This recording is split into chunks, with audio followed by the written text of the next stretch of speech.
συνεχίσουμε το unboxing και είμαστε στη λαμπάδα.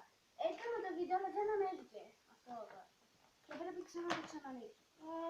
Δείχνω τη λαμπάδα, είναι η πιο άκυρη λαμπάδα, ένα λεπτάκι. Εντάξει τώρα, ανοίγουμε τη λαμπάδα.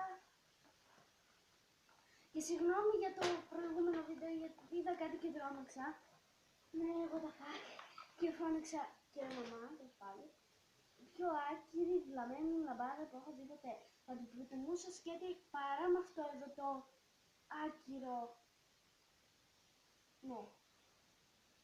Άκυρο. Είναι αυτή εδώ, πορτοκαλί που δεν μου αρέσει καθόλου εμένα, ούτε τα λουλούδια. Το προτιμούσα πολύ αλλιώς, πολύ χοντρή και χάλια. Τι ξέρω από την κοινωνά μου αυτά, αυτή την λαμπάδα. Και επειδή το έχω ανοίξει τώρα και σας το δείχνω. Το επόμενο πράγμα είναι αυτό εδώ το τετράδιο. Με 2-3-4 θέματα που δεν μου αρέσει καθόλου το τετράδιο, μου αρέσει μόνο αυτό εδώ το σκέτο.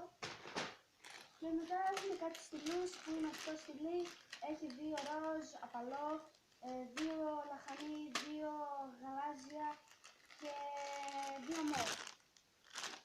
Από την Dick,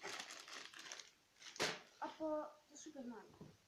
Και μετά, σε αυτό εδώ που το έχω ανοίξει ήδη, στο προηγούμενο γιατί δεν ανάβει, τέλος πάντων, είναι από το Zoom, κάτι τέτοιο. Και λέει εδώ ότι είναι για βάφτιση, παιδιά, εγώ έχω βαφτιστεί. Γιατί να ξαναβαφτιστώ, το είναι what the fuck. Τέλος πάντων και λέει να ξύσουμε εδώ, θα το ξύσουμε μετά. Και ήρθε το φαγητό και θα πάμε. Με τέλος πάντων, αυτά είναι παιδιά. Και πάμε να δούμε τι... ναι, είχαμε ήδη στα ζελεδάκια, καραμελίτσες, ζελεδοκάκι,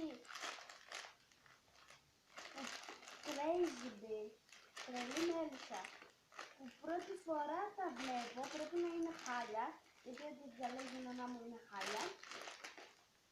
Είναι αυτά εδώ, αν τα έχετε φάει θέλω να μου πείτε τη γνώμη σας, πως είναι τα crazy bee, τρελή μέλισσα, φρούτι, από φρούτα.